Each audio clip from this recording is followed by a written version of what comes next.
Deus. Bem, meus companheiros, está chegando o nosso horário. Vamos dar início aqui aos nossos trabalhos. Eu passei para vocês hoje, né, os temas aí da Bíblia, pedi para vocês marcarem direitinho aí, que a gente vai precisar. Eu só queria saber mais ou menos quem buscou. Denise, você buscou? Carmen, você buscou? Só para eu ter uma ideia aqui. As Eu busquei. citações. Então, Eloá, Denise, você pegou as citações? Carmen, Lá, tá todo mundo pego. Carmen pegou? A Carmen está meio congelada. Denise pegou, né? Da Bíblia? Pegou as citações? Peguei. A Eloá também pegou, está tudo marcadinho, né, Eloá? Tá marcadinho. Aqui, eu vou pedir para vocês lerem, aí eu já sei quem pegou. Vou colocando, não sei se o Alberto vai entrar, porque o Alberto ele fez sinal de que ele tinha visto. Eu não sei se ele vai pegar, mas eu acredito que ele deva ter, se ele vier para o estudo, ele deve ter sim, porque ele, quando eu coloquei aqui, o primeiro, ele botou ok, obrigado, então Tá ele tudo aqui deve, certinho. tá? Então vamos iniciar aqui o nosso estudo. Hoje é dia 5 de julho de 2023, quarta-feira, nesse horário das 19h50, nós fazemos o estudo dessa obra de Emmanuel, né? Psicografia de Francisco Cano Xavier, que é essa aqui, tá? Emmanuel, o primeiro livro que Chico psicografou do orientador espiritual Emmanuel. E nós vamos hoje iniciar o capítulo 18, que trata de a Europa moderna em face do Evangelho.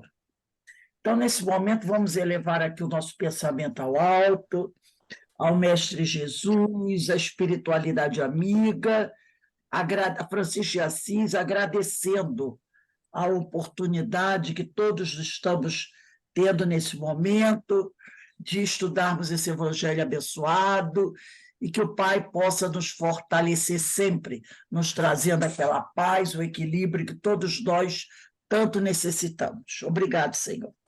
Então, vamos iniciar aqui o nosso estudo do capítulo 18, a Europa moderna em face do Evangelho. E aqui no capítulo 18, Emmanuel diz assim: é inegável a importância da tarefa dos europeus, impulsando o progresso dos outros continentes do planeta, né? Então, realmente, o continente europeu, nós sabemos que teve muito problema, sim, né? Foi um continente onde muitos países foram e continuam sendo imperialistas. Isso trouxe muita dificuldade para grande parte do mundo, principalmente para a África, não é?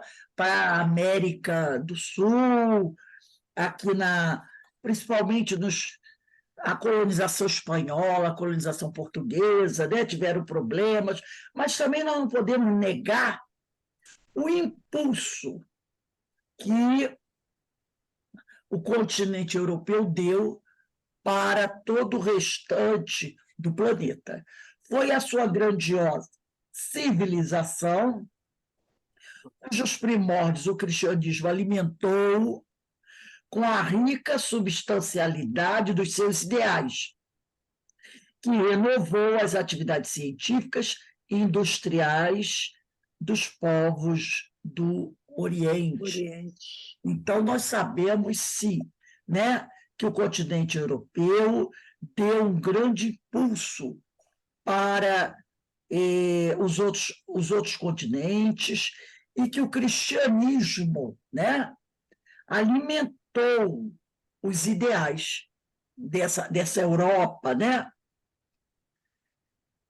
Aí depois ele vai dizer aqui, inaugurando ainda nas terras americanas, aí nós temos aí Colombo, Pedro Álvares Cabral, Américo Vespucci e outros, né? Então, inaugurando ainda nas terras americanas uma vida nova, Não obstante, não podemos deixar de, como falamos no início, né, deixar de comentar as atrocidades execráveis praticadas pelos conquistadores para submeterem o elemento indígena. Então, há tanto aqui no Brasil, não é? Como em toda a América, seja a América espanhola, América, podemos dizer assim, portuguesa, que fez o Brasil praticamente um continente, na América Central também, e não vamos esquecer da América do Norte, não é? América do Norte. Porque os Estados Unidos também, a maioria imigrantes vindo da Inglaterra, de outras partes da Europa, também não foram muito bonzinhos com a população nativa da América do Norte. Nós sabemos, né, de atrocidades que foram praticadas. Toda a América, podemos dizer, ela sofreu muito. Os povos originários da América, seja do Norte, América Central, América do Sul, sofreram muito com o imperialismo europeu, como a África também, não é? A África também. Com exceção das doutrinas filosóficas que a civilização ocidental não poderia oferecer como uma substância superior aos povos orientais, porque nós sabemos que nessa parte filosófica os povos orientais eles tinham uma predominância maior, não é? Uma força maior. Tanto que ele vai dizer, com exceção das doutrinas filosóficas que a civilização ocidental não podia oferecer como uma substância superior aos povos orientais, uma vez que a obra cristã se encontrou sempre deturpada desde a sua união com as forças políticas do Estado. Então, essa doutrina, e não só o cristianismo, né? Nós vemos que filosofias que vieram do Oriente, da China, da Índia, de outros locais, eram filosofias, nós podemos dizer assim, milenares. Dizem alguns por aí que quando os europeus estavam saindo das cavernas, os chineses já estavam fazendo comércio nos oceanos. Só para a gente mostrar a diferença entre o Oriente e o Ocidente, né?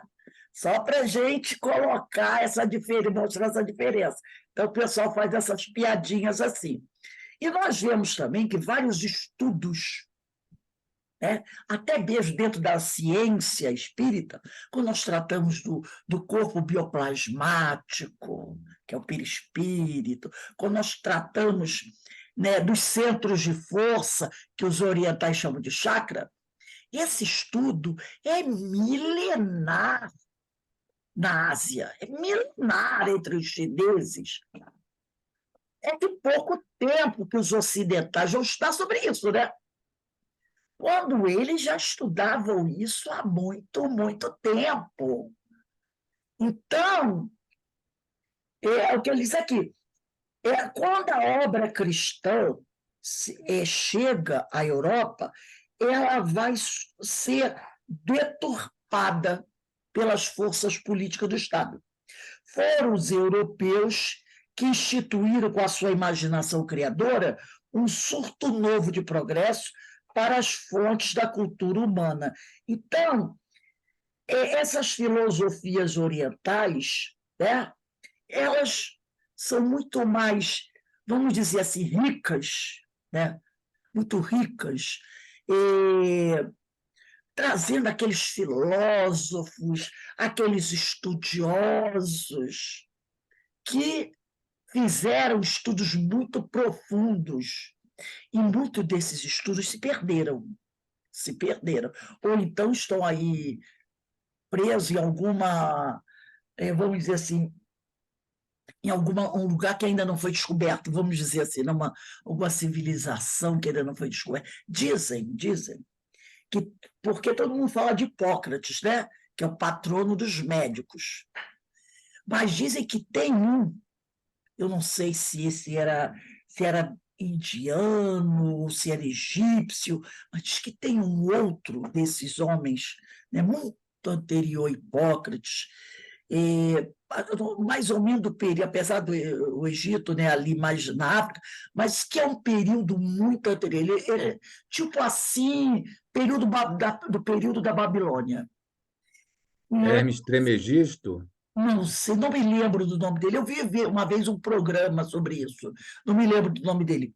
Mas que os escritos dele, tudo aquilo que ele pesquisou de ciência, né, que podemos dizer assim, ainda está desaparecido. Só tem resquícios, alguns resquícios. Né? Nem o túmulo dele ainda foi encontrado. Nem o túmulo dele ainda foi encontrado. Então, parece, não tenho certeza, que ele veio lá do Oriente em direção ao Egito e fez grande parte do trabalho dele no Egito, mas veio vindo do Oriente.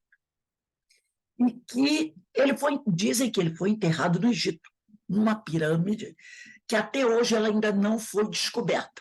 Acredito que ela ainda esteja enterrada no deserto. Então, dizem que se um dia o homem conseguir encontrar o túmulo deles, acreditam que tudo aquilo, que as pesquisas, o que ele tinha, está lá junto com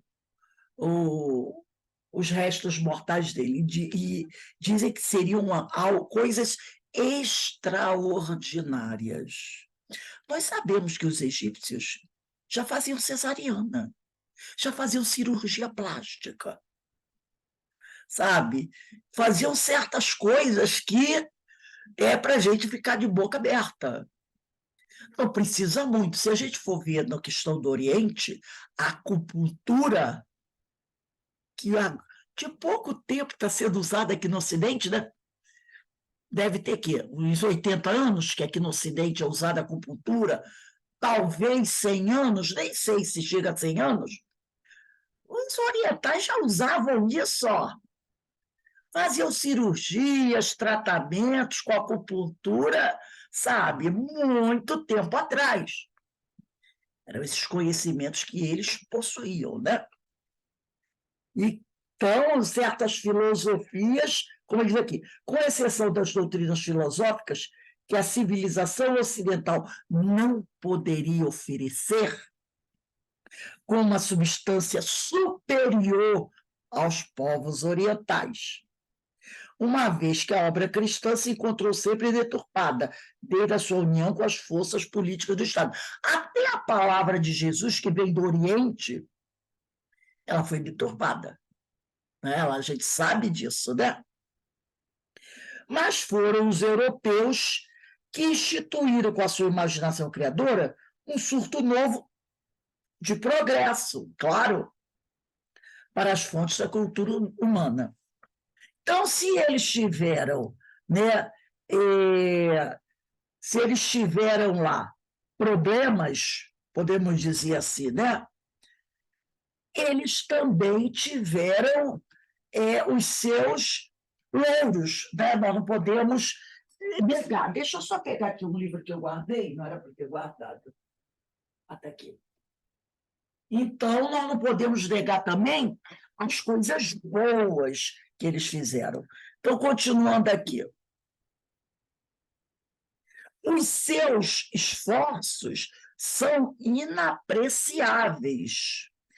Suas atividades grandiosas nesse movimento de inventar as comodidades da civilização e as utilidades do povo. Realmente, né? Em matéria de inventar comodidades da civilização, os ocidentais, os europeus, são fantásticos, né?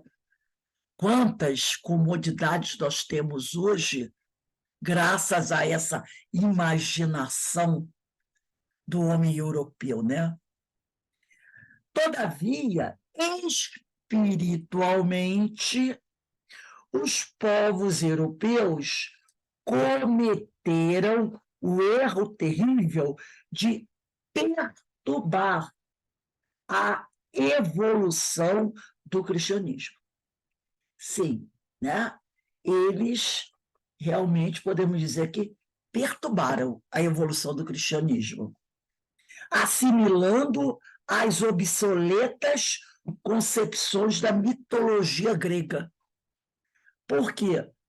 Porque quando o cristianismo se torna a religião oficial do Império Romano, e o Império Romano ele era vastíssimo, né? Ele era vastíssimo. E aí começa o quê? As misturas. Quando nós tínhamos a igreja cristã primitiva, ninguém falava, não existia, assim, vamos dizer, os grandes templos. Né? Não existiam os grandes templos. Não existiam as igrejas da época de Pedro, de João, de Paulo de Tarso. Quando Paulo começa a formar as igrejas, era um aglomerado de pessoas que se reuniam em qualquer lugar, que pudessem se reunir, né? A casinha de um quartinho que alguém oferecia, um barraquinho que alguém alugava. Essas eram as igrejas. Porque a igreja realmente é isso aqui, é a união, é um grupo de pessoas. Isso aqui é a igreja. A gente chama hoje de igreja os templos de pedra, não é? A gente chama de igreja os templos de pedra. Mas um templo de pedra não é uma igreja. A igreja somos nós. Tanto é que tem templo que uma época foi igreja, depois virou instituição do Estado, depois virou outra coisa, quartel, delegacia de polícia, e vai por aí.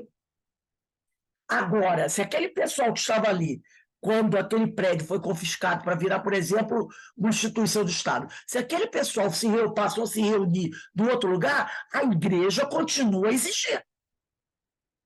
Se alguém explode o prédio de uma igreja, de uma religião, se há sobreviventes que se reúnem, a igreja não desapareceu. O que desapareceu foi o prédio. A igreja continua a existir. Porque nós formamos a igreja. Não só os encarnados, mas também os desencarnados que ali estavam, junto com aquelas pessoas. Isso aí é a verdadeira igreja. E lá no tempo de Jesus, assim eram as igrejas. Grupos que se reuniam junto com os irmãos espirituais para estudar os ensinos de Jesus, para ler as escrituras. Isso era a igreja. Tá? Mas, quando o cristianismo se torna uma religião oficial, ele começa a ser misturado com tudo isso daí. E aí surgem, né, esses prédios fantásticos que temos até hoje, com pinturas de ouro, né? Altares pintados a ouro, com aquelas imagens caríssimas, né? Ostentando aquela coisa toda, né? Aquela riqueza fantástica. Né? Então, ele começa a ser, né? Eles começam a assimilar as obsoletas concepções da mitologia grega, né? Ao cristianismo. E as velhas tradições de imperialismo dos patrícios de Roma, de cujo confusionismo, quer dizer, daí dessa confusão toda do cristianismo misturado a essas outras religiões, ele chama de confusionismo, nasceu a doutrina católica romana, em perfeita oposição ao ideal da simplicidade cristã. Uma vez eu estava lendo uma historinha, não sei se eu já contei para vocês, e Pedro e João vinham caminhando pela estrada lá em Jerusalém, depois que Jesus morreu, né? E aí, de repente, deu um vento, tipo um furacão, qualquer coisa assim, e eles foram arrebatados por aquele vento, por aquela poeira, e perderam os sentidos. Quando eles acordaram, eles estavam aonde? Na Praça de São Pedro, em Roma, no século XX. haviam sido transportados. Aquele vento os levou numa viagem no tempo. E eles caíram lá na Praça de Roma, com a roupa que eles vestiam lá na estrada que eles estavam caminhando em Jerusalém. Com aquele saquinho pendurado aqui do lado, um alforje, né? Com um pedacinho de pão, uma fruta seca, que eles levavam para a viagem. Né? E sujos de poeira, porque eles andavam pelas estradas. E quando eles despertaram e levantaram assim, logo veio um guarda correndo. Olha, aqui não pode ter mendigagem, não, aqui não pode ter mendigo, aqui não pode ter isso, aqui. E eles levantaram correndo com aquela roupa suja, poeirada, e olhando sem saber onde eles estavam. E o guarda mandando, vamos andar, como é que pode? Tá cheio de turista, né? A gente sabe que a Praça de São Pedro é uma praça, né, maravilhosa, cheia de turistas do mundo inteiro, né? Mandando eles andarem, e eles assustados, cheios de poeira, e as pessoas passavam por eles, não queriam encostar neles, porque estavam sujos de poeira, com aqueles cabelos cheios de óleo, cheios de poeira, né? Do jeito do homem, como eles eram mesmo, né? E aí eles vão andando, sendo levados pela multidão, e de repente eles se deparam frente à igreja de São Pedro. E eles ficam olhando aquilo, né? O João diz para Pedro, Pedro, olha, isso aqui parece até o templo de César. Olha quanto mármore, olha que coisa. Será que o imperador está aí? E Pedro assim, não sei, eles não conseguem entender quem é aquele pessoal vestido de forma estranha, né? Mas eles ficam admirados com tudo aquela ostentação. Aí eles vão subir numa rampa e, de repente, eles se deparam com o quê? Com uma estátua fabulosa, lindíssima. E aí as pessoas beijando o pé da estátua, a estátua grande, né? E eles ficam olhando, aí eles pensam, isso deve ser deuses lá dos romanos, que os romanos tinham seus deuses, né? Aí, de repente, João escuta uma mulher que fala, Pedro, Pedro, apóstolo de Jesus. Aí João diz assim, Pedro, essa mulher está dizendo que é você. Aí Pedro olha para o João, tu tá maluco, homem? Como é que essa estátua pode ser eu? Olha, escuta aí, eles começam a escutar.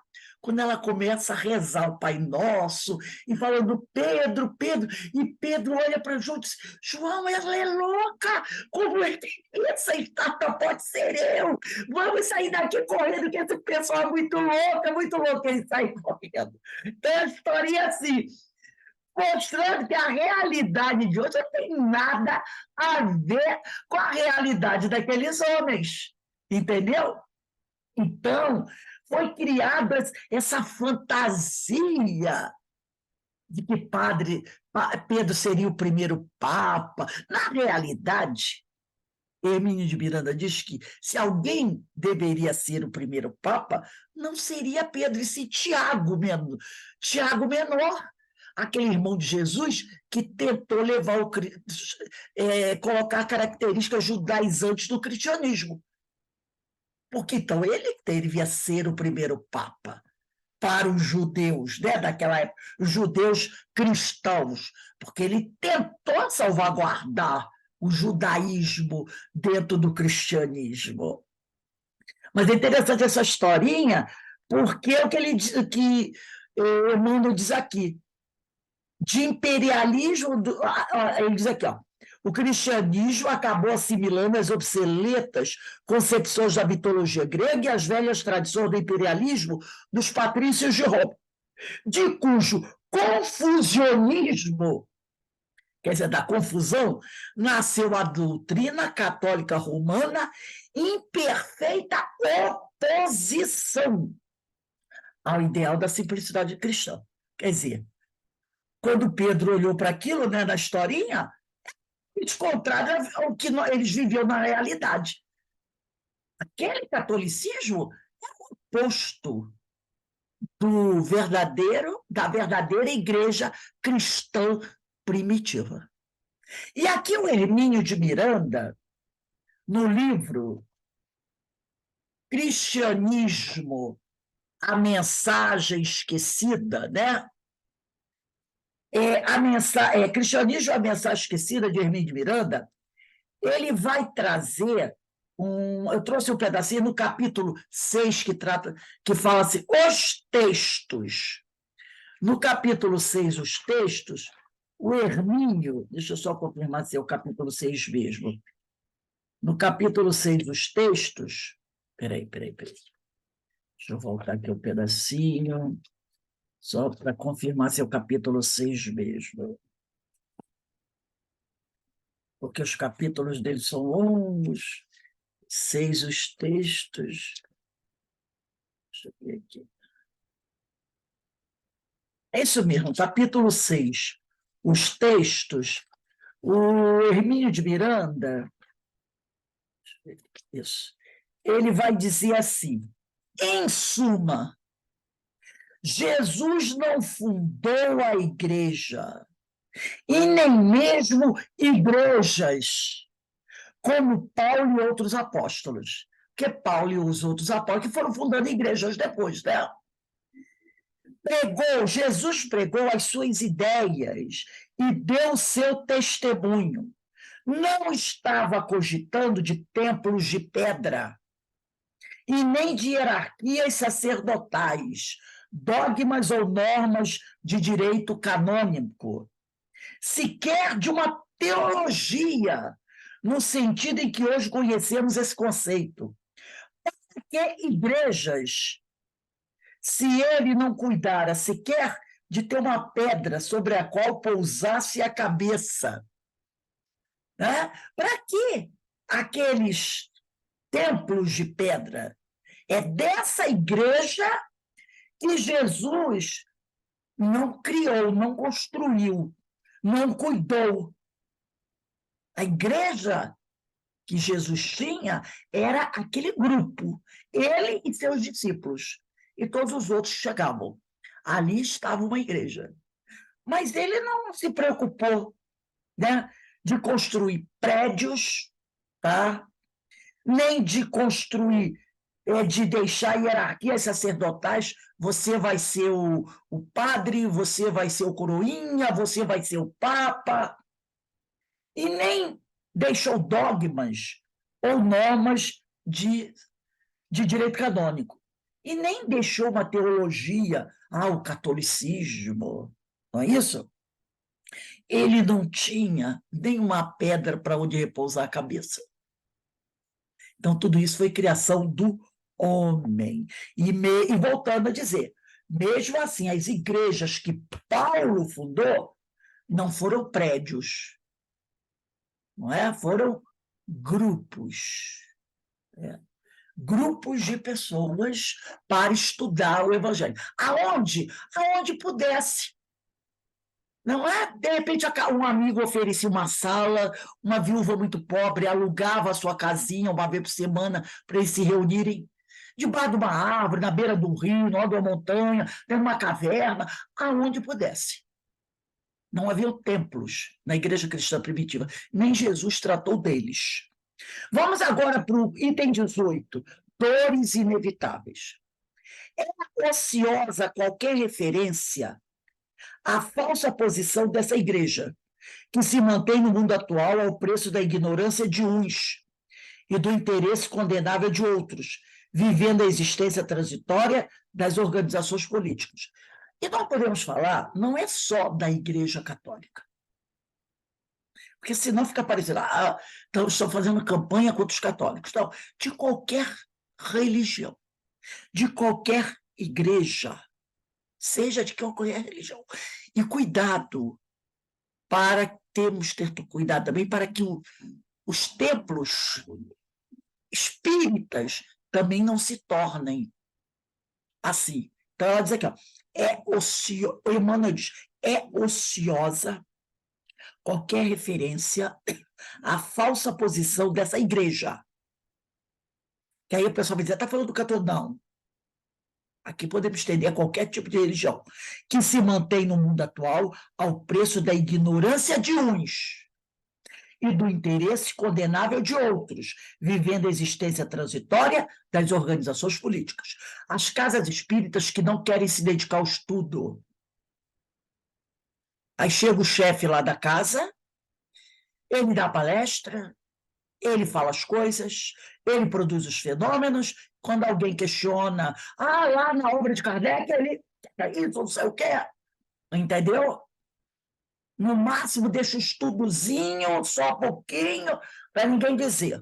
Então, a gente tem que colocar todo mundo nesse balaio. Aí ele diz aqui, compete aos estudiosos somente a análise comparativa dos tempos, tentando com seus esforços operar a regeneração das sociedades, procurando salvar da destruição tudo que possa beneficiar os espíritos no seu aprendizado sobre a face da Terra. Então, cabe aos estudiosos, né, do Evangelho divulgar esse Evangelho. Para quê? Para beneficiar os espíritos, encarnados e desencarnados, tá? No seu aprendizado sobre a face da Terra. Todavia, apesar de nossas atividades conjugadas dos espíritos e dos homens encarnados, com as de todos os homens de boa vontade, que aí representam os instrumentos sadios da vontade do alto, no sentido de preservar do arrasamento o patrimônio de conquistas úteis da humanidade, não é possível criar-se um obstáculo às grandes dores. Apesar de toda a boa vontade dos espíritos amigos, de se reunir com os homens de boa vontade, de divulgar o Evangelho, espalhar o Evangelho pelo mundo, não há como criar-se um obstáculo às grandes dores, que inevitavelmente terão de promover o movimento expiatório dos indivíduos e das coletividades, onde as criaturas mergulharão a alma no batismo de purificação pelo sofrimento. Então, apesar dos amigos espirituais estarem aí todos os dias enviando centenas de obras, textos, apesar dos homens encarnados de boa vontade, de estarem fazendo palestras, né, sobre o Evangelho do Senhor, convocando os homens a uma renovação espiritual, a uma mudança de atitude para melhorar o caráter, não há como você tirar do homem a oportunidade do sofrimento, da dor, da dificuldade. Porque os espíritos não podem evitar isso. Nós estamos aqui. Trazemos um histórico de arbitrariedades e equívocos cometidos. Por mais que a gente receba a ajuda do alto e dos encarnados bons, eles não podem evitar, tá?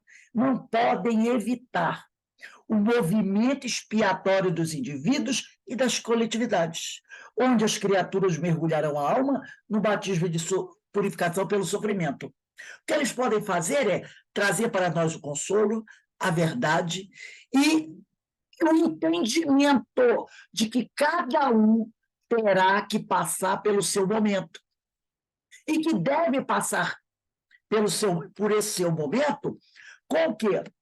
Com confiança no Senhor e resignação.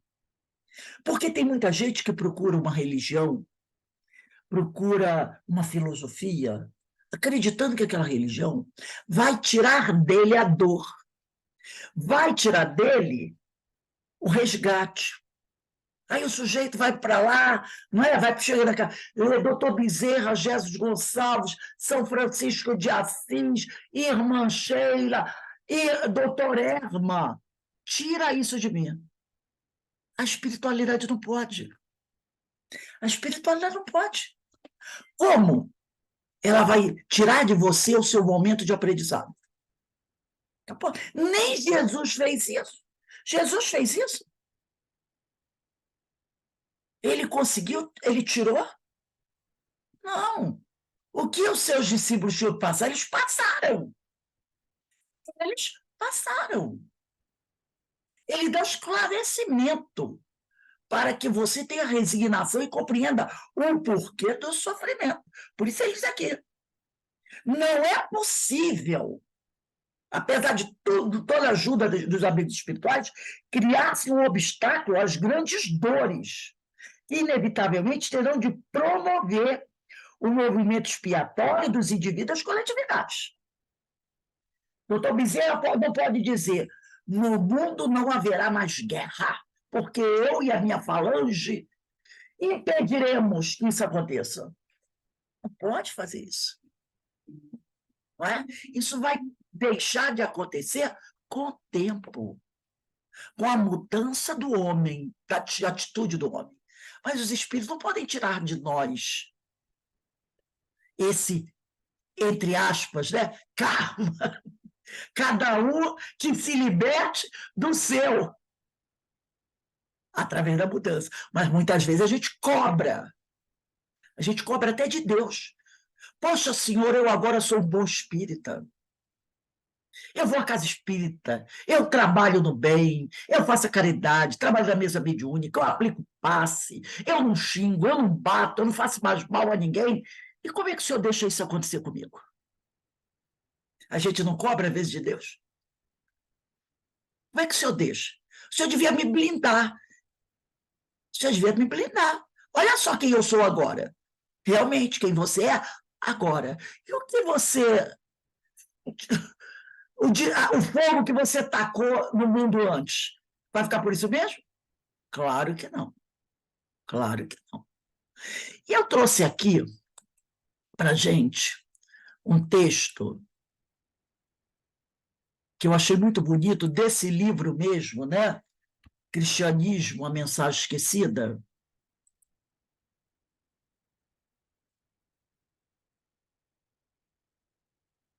Vocês estão vendo? Eu acho que sim, né? Estamos. Sim. Aí todo mundo está com a Bíblia aí marcadinha, né?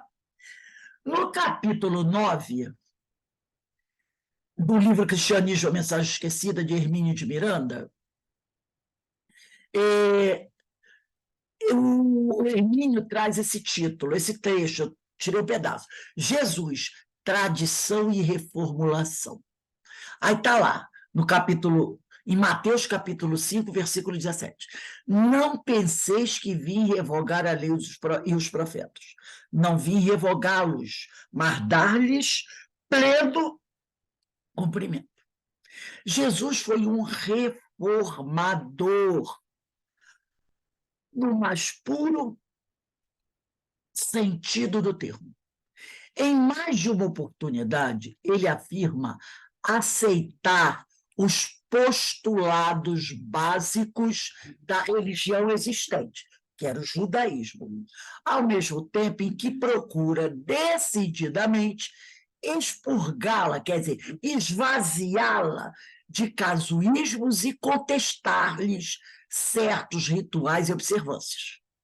Então, e mais uma vez ele disse, ele que aceitava os postulados daquela religião, que era a religião dos pais dele, né?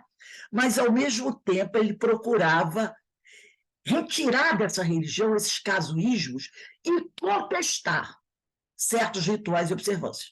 Sua óbvia intenção é a de mudar o enfoque doutrinário, no esforço de espiritualizar a vivência religiosa, que se convertera, ao tempo dele, no mero cumprimento de umas tantas prescrições sobre a maneira de viver.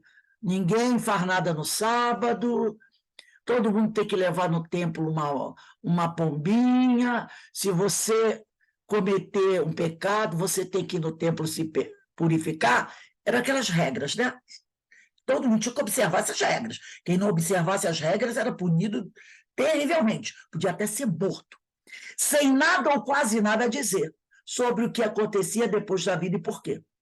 Então, a religião se prendia a isso, essas práticas exteriores, e não tratava da vida futura, sobre o que acontecia depois da morte e por que acontecia. Ao declarar não ter vindo, né? Ele vai dizer isso muito claro, ao declarar não ter vindo derrogar a lei, mas cumpri-la, que é assim que a gente abre o trabalho aqui, ele o demonstra repetidamente, Ele vai demonstrar repetidamente isso, que eu não vim derrogar a lei, mas cumpri-la. Toda a vida dele é para demonstrar isso. Eu não estou dizendo que o judaísmo não presta, eu inventei uma nova religião. Não, não.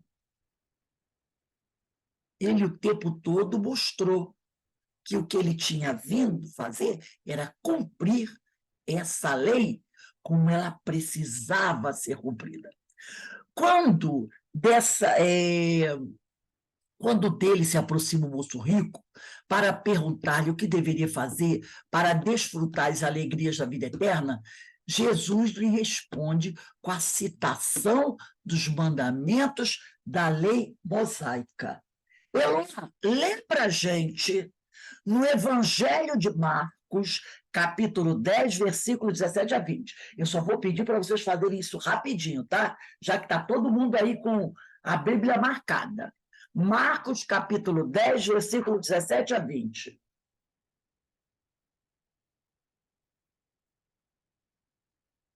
Vamos lá, Eloá.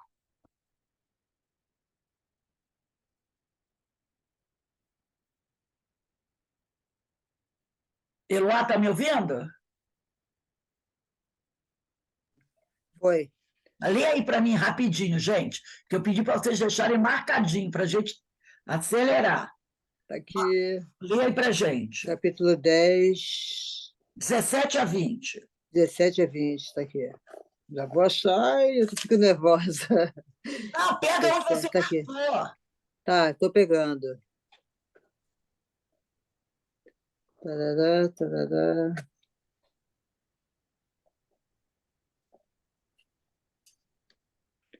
Ah, 17, está aqui.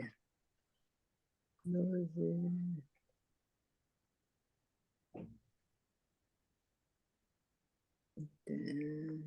Ai, que coisa. Gente, eu vou ter que ler, porque não pode demorar, senão não dá tempo. 16, 17, espera aí, já estou chegando. Perigo do rico, é isso? 17? Lê para a gente aí, do 17 até o 20.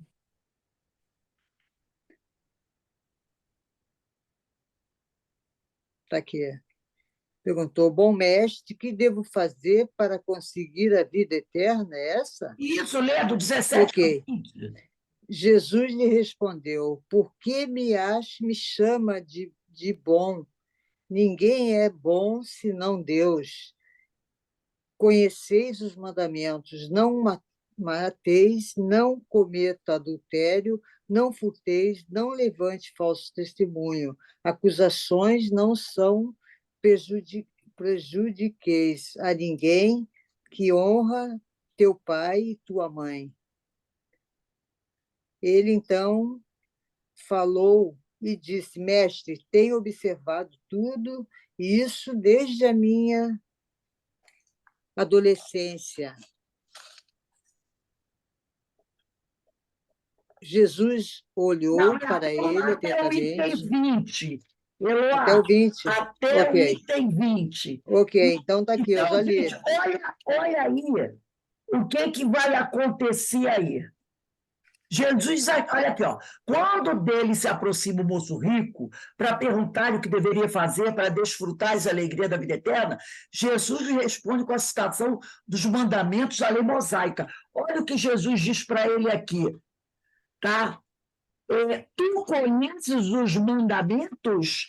Não mates, não cometas adultério, não furtes, não diga falsos testemunhos, não cometas fraudes, honra teu pai e tua mãe. A tua mãe. Então, Jesus, nesse momento, respondeu para eles, não trazendo para eles uma novidade. Jesus respondeu para eles com o que está na lei, com o que estava lá na Bíblia. Entendeu? Então, Ok. aqui, Jesus não está criando uma nova religião. Jesus está respondendo a eles com uma citação do livro de Êxodo. que é o livro que está no Antigo Testamento. É assim que Jesus responde.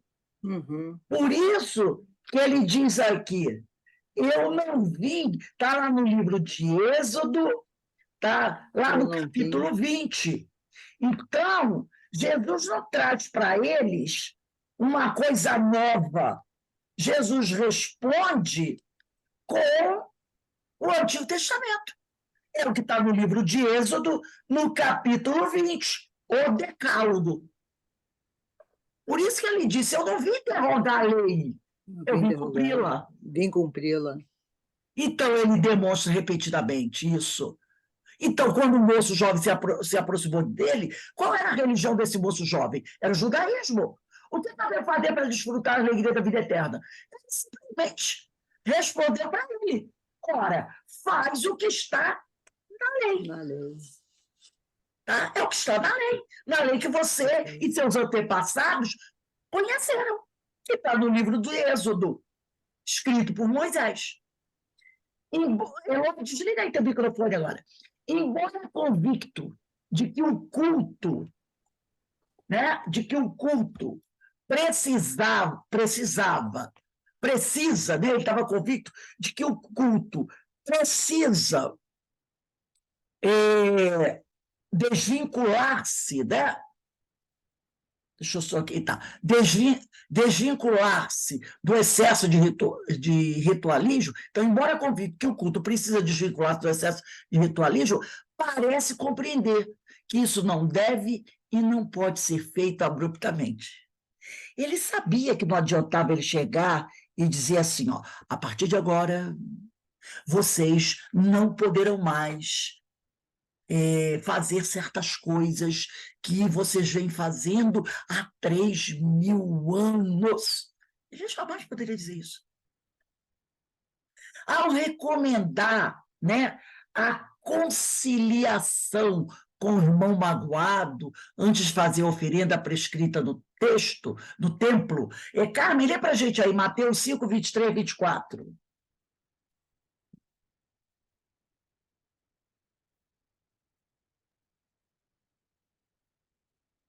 Carmen, está aí? Estou aqui, estou aqui. Opa. 23. Se, pois, ao trazeres ao altar a tua oferta, ali te lembrares de que teu irmão tem alguma coisa contra ti. 24. Deixa perante o altar a tua oferenda. Vai primeiro reconciliar-te com teu irmão. E então, voltando, faze a tua oferta. Jesus, em nenhum momento, condenou a prática da oferenda em si mesma. Percebeu? Ele não condenou a prática da oferenda. A oferenda era uma prática material. Alguém estava levando uma pombinha, alguém estava levando um boi para sacrificar, dependendo do tamanho do pecado. Não é assim a oferenda? Quando eu queria, né? Estava com problema, negócios, problema de saúde, ou eu cheguei à conclusão que eu estava fazendo coisas que não deveria fazer. O que o judeu fazia? Ele ia ao templo para oferecer a oferenda, para ali ele se purificar. Jesus não condenou a prática da oferenda em si mesmo. Por quê? Porque ele sabia que não deveria promover essas mudanças abruptamente. Era preciso respeitar o povo. Ele só disse o seguinte para o sujeito lá, né? Está aqui que ele diz, lá no versículo 23. Ele coloca lá de forma muito clara. Se estás para fazer a tua oferta, entregar a tua oferenda diante do altar, e te lembrares aí que teu irmão tem alguma coisa contra ti, deixa lá a tua oferta diante do altar, antes de colocar lá em cima do altar, e vai reconciliar-te primeiro com teu irmão. Depois você vem, pega a sua oferenda e oferece ao templo. Percebeu? Ele não condena a prática da oferenda. Era necessária a oferenda? Deus precisava do sangue do cordeiro, do sangue da pombinha, porque aqueles animais eram para ser mortos ali, do sangue do touro, da vaca, do boi? Claro que não. Deus nunca precisou dessas coisas, mas tem gente até hoje que acha que precisa fazer sacrifício aos espíritos, aos deuses, sacrifícios materiais, né? Dar roupas, joias, um prato de comida. A gente não sabe disso? Velas. Tem gente que acha. Sacrifício do próprio corpo. E outras práticas mais. Claro que Deus não precisa disso. Mas naquele momento, Deus também não precisava. Como não precisa hoje, como nunca precisou. Mas Jesus não condenou isso lá daquela época. Tá? Ele aproveitou a oportunidade e fez o quê? Deu um ensinamento. Você não está levando isso lá para o templo para pedir a Deus que te perdoe dos seus erros?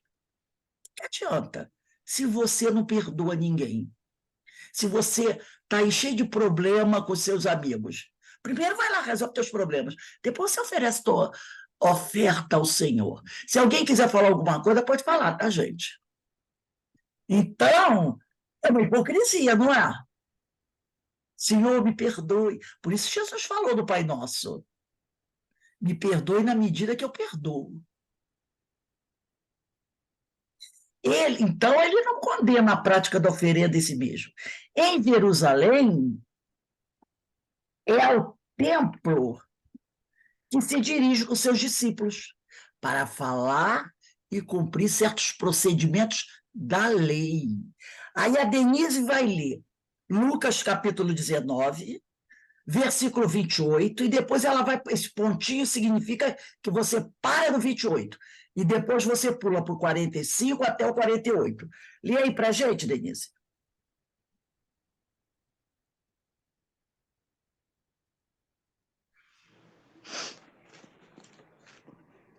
e 28. Aqui.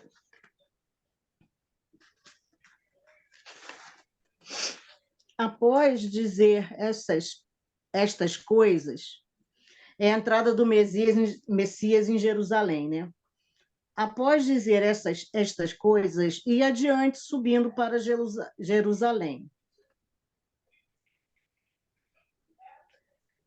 E 45 a 48, vamos lá. Expulsão dos vendilhões do templo. Entrando no templo, começou a expulsar os que vendiam, dizendo-lhes: está escrito, a minha casa será casa de oração, mas vós fizestes dela um covil de assaltantes. Ele estava ensinando diariamente no templo. Os sumos sacerdotes, os escribas e os principais do povo procuravam matá-lo, mas não encontraram o que fazer, pois todo o povo pendia para ele, ouvindo. Então, olha só isso aí, né? Quando ele vai a Jerusalém, ele vai ao templo judaico. É lá que ele se dirige. É lá que ele vai pregar. E ele vai com seus discípulos, porque todos que iam a Jerusalém tinham que ir ao templo para cumprir certos procedimentos da lei. E Jesus vai ao templo com os seus discípulos para falar.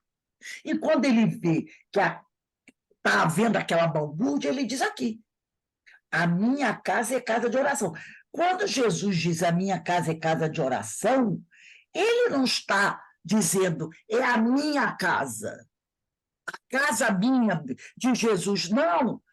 Isso, a minha casa é casa de oração, é um dizer do Antigo Testamento. É a casa de Deus. Você vai encontrar isso no Antigo Testamento. A casa de Deus é casa de oração. É casa de oração. E aí Jesus diz, e vocês fizeram dela um covil de lobos, tá? Um covil de ladrões. a gente, sem querer agredir ninguém, mas só por um comentário, a gente hoje não pode dizer isso para alguns templos que existem por aí. A casa de Deus é casa de oração, mas muitos fizeram da casa de Deus um covil de lobos, um covil de ladrões. Volto a dizer, isso pode ser para todas as religiões. Há inúmeros templos pelo mundo afora. Alguns templos mereciam ser fechados. Se esse templo está com o nome de Deus, é o templo do Senhor, o que se fala lá dentro não é digno do Senhor. Não é digno. Tem templos por aí que se tornaram casas comerciais, onde há disputas ideológicas, políticas, e onde se planejam até atividades totalmente contrárias ao que Jesus ensinou. Entendeu? Então, Jesus vem também mostrar a casa de Deus não pode ser usada para isso. A casa de Deus é uma casa de oração, onde não pode ter preconceito, onde não pode ter nada. Teve um cidadão essa semana, não interessa o nome do cidadão, nem de que religião ele é, até porque ele não é de religião nenhuma, na verdade, aonde ele diz que interpretou o pensamento do Senhor. E ele se diz um pregador, não é? Um pregador. E tem já igreja em vários lugares do mundo com um nome bem ridículo, né? Não importa o nome, mas o nome que ele colocou não tem nada a ver, é uma coisa totalmente estranha, esdrúxula. Ele diz que interpretou o pensamento do Senhor, onde o Senhor diz, e ele se referindo aos homossexuais, que tudo isso é uma coisa terrível, é uma blasfêmia, que mereciam ser todos destruídos, mas que ele decidiu não mais fazer isso. Deus falando. Mas convida os homens de boa vontade a irem lá e deletar todo mundo que faz isso. Entenderam a mensagem dele? Que ele interpretou o pensamento de Deus. E ele se diz um religioso, um homem de bem, um homem de Jesus. Então ele diz que Deus tem vontade de matar todo mundo, matar todos eles, mas que decidiu não fazer mais isso. Mas convoca, ele até fala que Deus convoca seus seguidores para irem lá e deletar toda essa gente. Alguém pode imaginar uma coisa dessa? O Ministério Público está em cima dele aí. Logicamente, ele vai dizer que foi mal interpretado e que ficou doente. Entendeu? E ele falou isso aonde? Dentro da casa de oração, num culto que ele estava fazendo lá, na religião que ele criou. E se um louco ouve o que ele falou e resolve cumprir com aquilo que ele disse, que é uma interpretação do pensamento divino? Perceberam? O desastre que pode acontecer?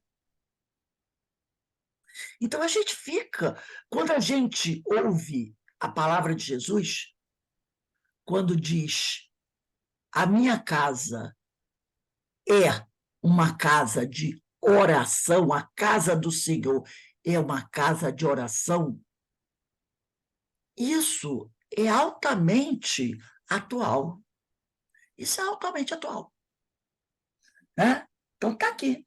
A minha casa é casa de oração. Jesus não está falando de casa dele, Jesus. Porque isso aqui é um texto do Antigo Testamento. É a casa de Deus. É o Espírito Divino dizendo, a minha casa é casa de oração. E vós fizestes dela um covil de ladrões. Ou uma reunião de lunáticos, podemos dizer assim. Onde o nome do Senhor é gritado lá em vão por um louco como esse, que diz que interpretou o pensamento divino. Então, a gente percebe como os ensinos são atuais, gente. É um alerta para todos nós. A casa de Deus é de oração, e não de loucuras e devaneios. Vamos continuar aqui com o Hermínio. Até que tenha sido caracterizado como perigoso, porque Jesus chegou o momento que ele vai ser encarado como um ser perigoso para aquelas pessoas que tinham outros interesses, né? Então, até que tenha sido caracterizado como perigoso a estabilidade do regime político-religioso vigente, ele pregou nas sinagogas. Lê para a gente aí, Alberto, Lucas capítulo 4, versículo 14 a 30. Vamos voltar um pouquinho, que a gente estava em Lucas 20, agora a gente está em Lucas 4. Início da proclamação do reino pela Galiléia. 4, versículo 14. Jesus, em poder do Espírito, retornou a Galiléia. E a notícia a respeito dele se espalhou por toda a vizinhança. Ele ensinava na sinagoga deles, sendo glorificado por todos. Visita Nazaré. Capítulo 4, versículo 16. Dirigiu-se a Nazaré, onde fora criado, e entrou na sinagoga num dia de sábado, segundo o seu costume, e levantou-se para ler. Foi dado a ele o livro do profeta Isaías. Ao abrir o livro, encontrou o lugar onde estava escrito: O Espírito do Senhor sobre mim, por causa disto, me ungiu para evangelizar aos pobres, enviando-me para proclamar libertação aos cativos, recuperação da visão aos cegos, para pôr em liberdade os oprimidos e proclamar um ano aprovado do Senhor. Espera aí, que na minha tela aqui apareceu. Do Senhor. O ano favorável do Senhor. Até onde que tem que ler? Até o 30. Até o 30. Espera aí, deixa eu me encontrar de novo aqui, que na minha tela tá. Depois de enrolar o livro e devolvê-lo ao servidor, sentou-se. Todos os olhos na sinagoga estavam fixos nele. Começou a dizer para eles: Hoje se cumpriu esta escritura em vossos ouvidos.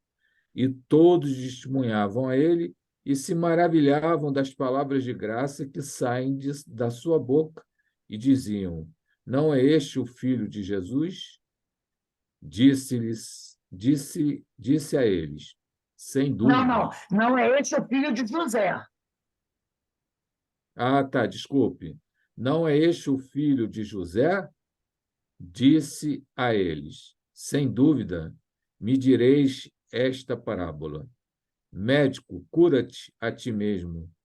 Todas as coisas que ouvimos ter ocorrido em Cafarnaum, faze também aqui na tua pátria. Disse, Amém, vos digo que nenhum profeta é aceito em sua pátria. Em verdade vos digo, havia muitas viúvas em Israel nos dias de Elias, quando o céu foi fechado por 3 anos e 6 meses, de sorte que houve grande fome sobre toda a terra. E a nenhuma delas foi enviado Elias, senão para uma mulher viúva, Sarepta, da Sidônia. Havia também muitos leprosos em Israel, no tempo do profeta Eliseu, e nenhum deles foi purificado, senão Naamã, o Ciro. E todos na sinagoga, ouvindo essas coisas, se encheram de ira. Após se levantarem, o expulsaram para fora da cidade e o conduziram até o cume do monte sobre o qual estava edificada a cidade deles, a fim de precipitá-lo. Ele, porém, passando pelo meio deles, partia. Então, olha só, o que é que nós estamos vendo aí, né? Até que ele, Jesus, foi considerado perigoso, né, a estabilidade do regime político-religioso vigente, ele pregou nas sinagogas. Tanto que está aqui, ele foi lá, pregou, disse que quando ele até se adiantou, né?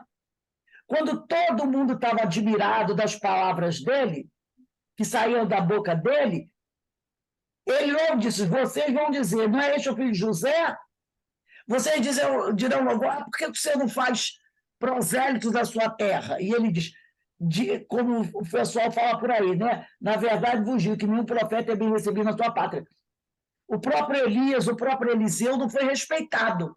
Eliseu era o amigo de Elias, né? Quando Elias morre, Eliseu recebe o manto de Elias. E, a partir daí, ele passa a ser o profeta, né? Nós estudamos isso no Velho Testamento. Nenhum deles, da própria pátria, foi respeitado. Então, Jesus diz, não me admira que vocês também façam o mesmo comigo. E aí, os que estavam lá, depois de vê-lo falar sobre isso do Antigo Testamento, eles ficam tomados de ira contra Jesus, né? Porque Jesus estava fazendo curas ali, Jesus estava ajudando pessoas, e eles estavam achando que Jesus ia tomar o lugar deles. Então, eles se tomam de ira por Jesus. Mas, até então, a ele era permitido pregar. Isso prova o quê? Que ele não veio derrogar a lei. Tá? Ele pregou nas sinagogas, como se lê nos evangelhos sinóticos.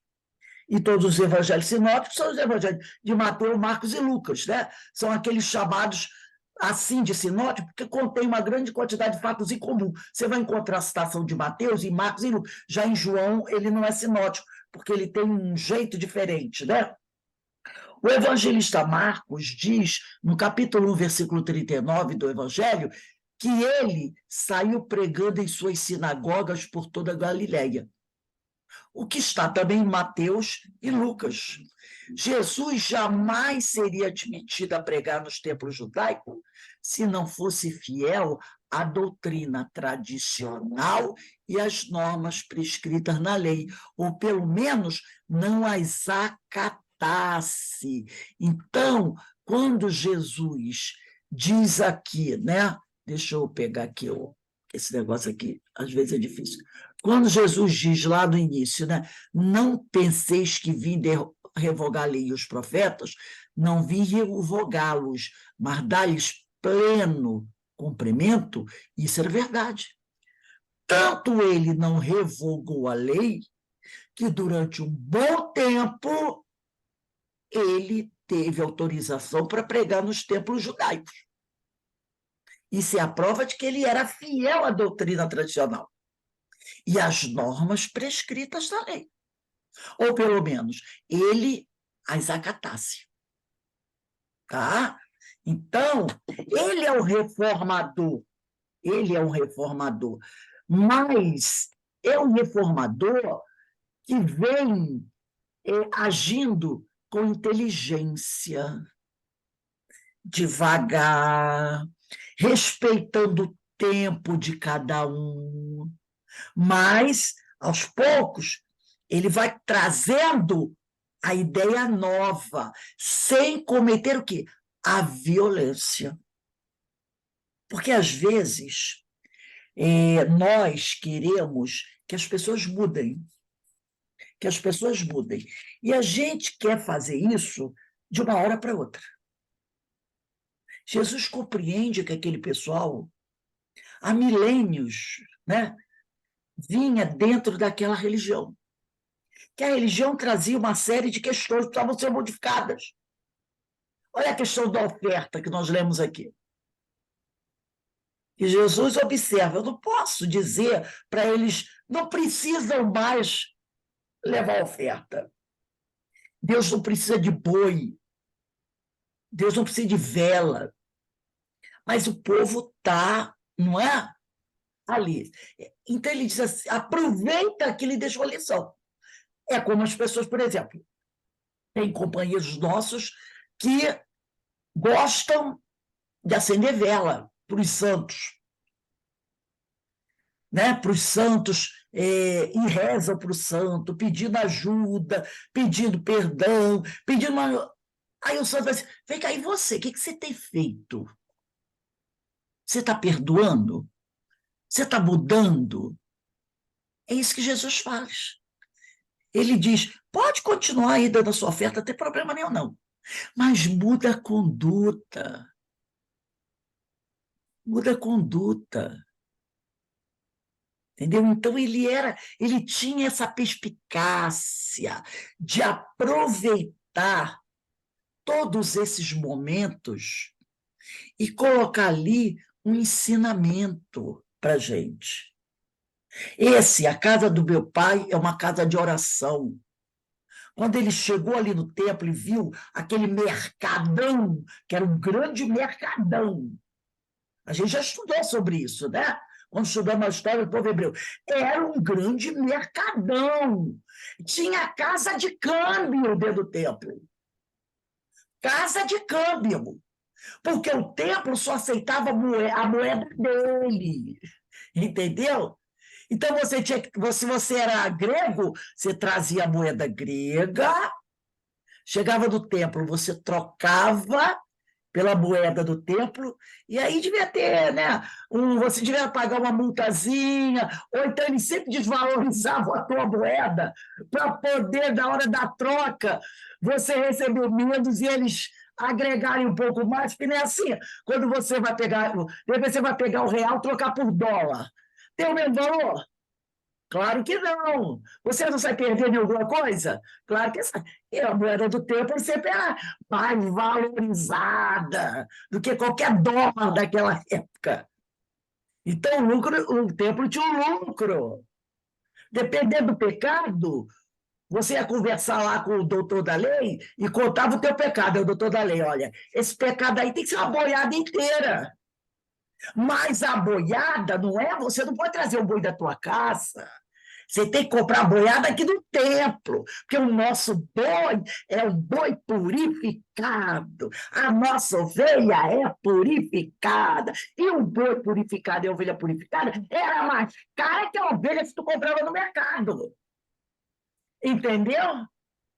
E por aí vai.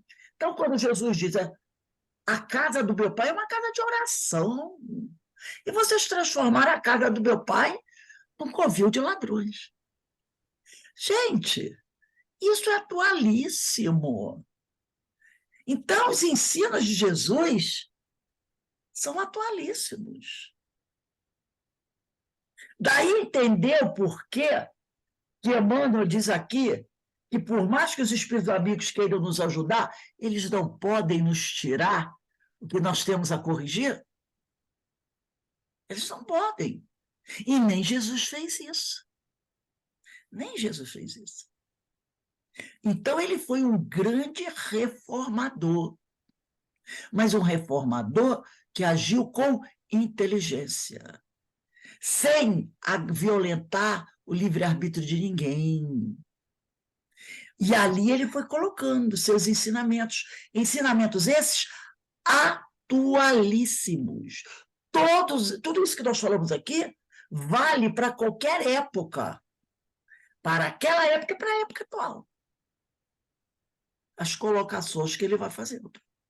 Não deu tempo, é claro, da gente ver o texto todo, mas semana que vem a gente continua estudando esse texto, porque ele tem muito mais coisa para nos trazer, mostrando, né, como Jesus vai trazer esses ensinamentos para nos ajudar, se nós decidirmos finalmente segui-lo, né, e obedecer a esses ensinamentos, como evitar as dores inevitáveis que está aqui, que os espíritos não podem tirar de nós, mas que nós podemos.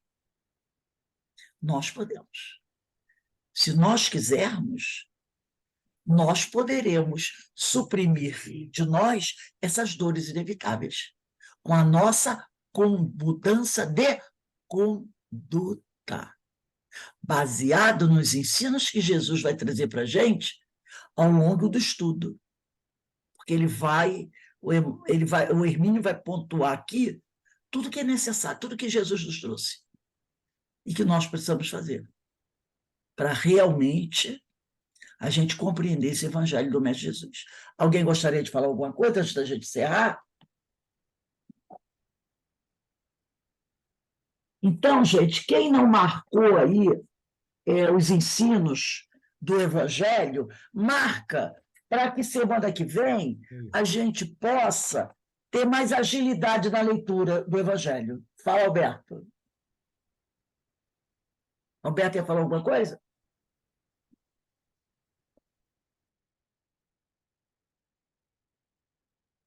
Acho que não, né?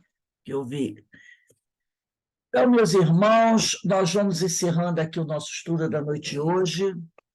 Eu acho que quando a gente pega as citações de Jesus, do Evangelho, e a gente começa a analisar item por item, a gente vai percebendo a grandiosidade da palavra do Senhor. A grandiosidade da palavra do Senhor. E a gente vai percebendo que a gente já leu aquele versículo várias vezes, mas a gente ainda não tinha parado para observar cada palavra que está ali. E é isso que a gente tem que fazer. Daí vai ser importante aquele nosso estudo do Sermão do Monte, o livro que a gente vai estudar depois que terminar o Paulo de Tarso e as Leis Morais. Cada versículo desse tem que ser estudado minuciosamente. Bom? Então, nós preparem aí direitinho, todo mundo tem as citações no WhatsApp, deixa tudo marcadinho com papel, para agilizar na hora da leitura.